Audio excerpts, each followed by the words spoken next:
Hi everyone, going to keep this under 5 minutes. It's an overview of 3 different RGBW manufacturers and the pros and cons of each.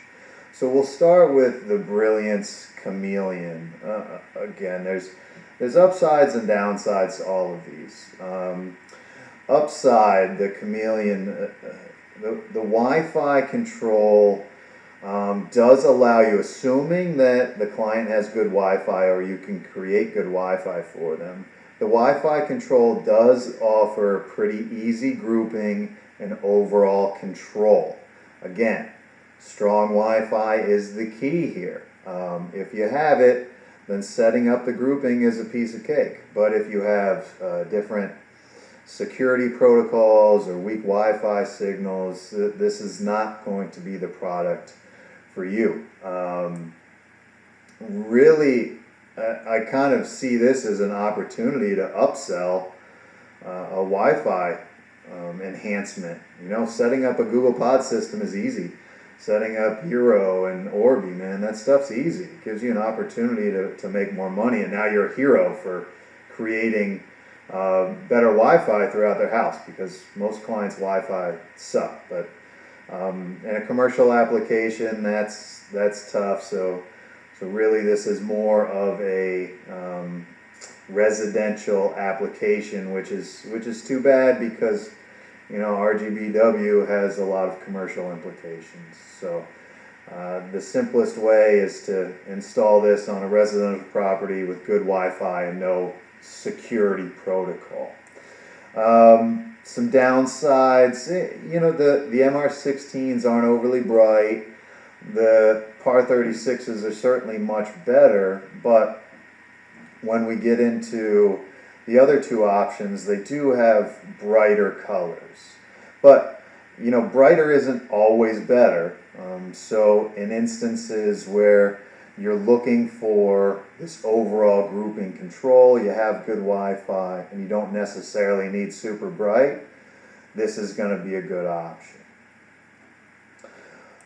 Option 2, also a drop-in. Solos Color Splash. They have MR16 and PAR 36. These are Bluetooth as opposed to the Wi-Fi, the Chamelon Wi-Fi. So these are Bluetooth. Downside of Bluetooth is distance limitation. I'm not saying that isn't a downside to Wi-Fi as well, but you're talking distance now from the device.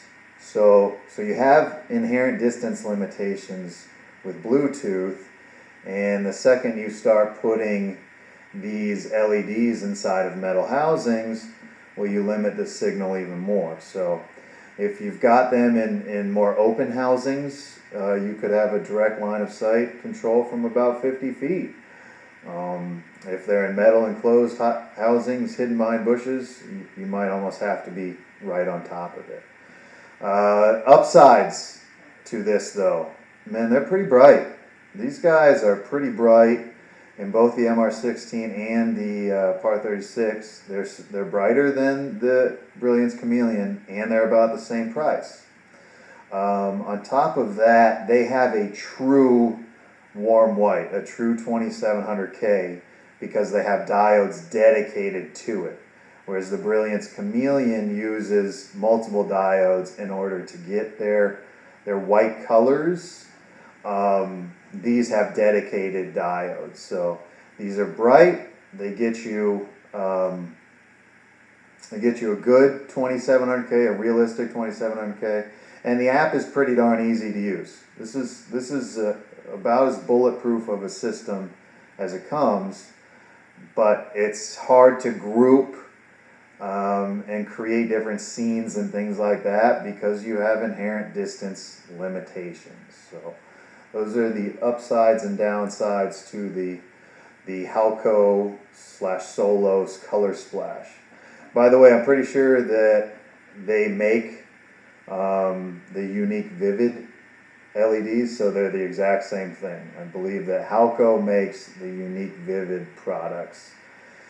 at their factory in China. So my guess is they're the exact same thing with just some different housing and probably 20% less than the unique product.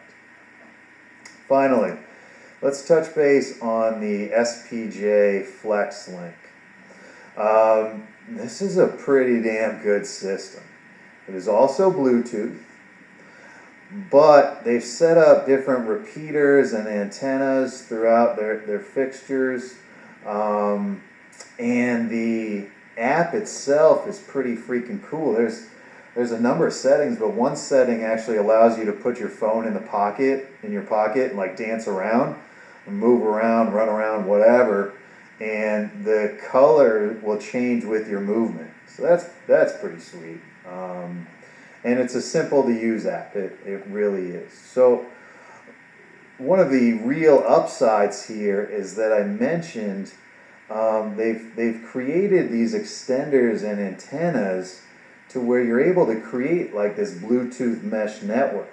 So you have much more zoning and grouping control than you do with the Halco Bluetooth units.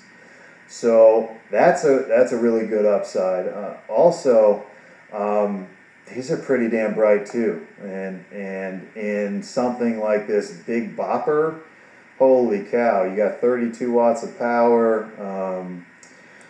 Let's see if on the spec it gives you the lumen output up to 200, up to 2300 freaking lumens in an RGBW low voltage. And they have a whole bunch of different options. They've got the spotlights, they've got a bunch of different pathway lights, integrated step lights, accents, underwaters. They got some really good options. A couple of the downsides. In order to get around the signal loss from a metal housing, they've put antennas on the outside of their spotlights and their wash lights. Now, the antenna is good and bad.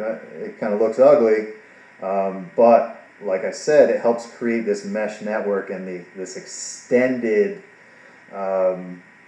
range. Inside of their well units, they put the antenna inside so you can't see it. Same thing with the pathway lights. They're able to put the antennas inside. But on spotlights, you can see here, they're putting them on the outside of the spotlights and the wash lights.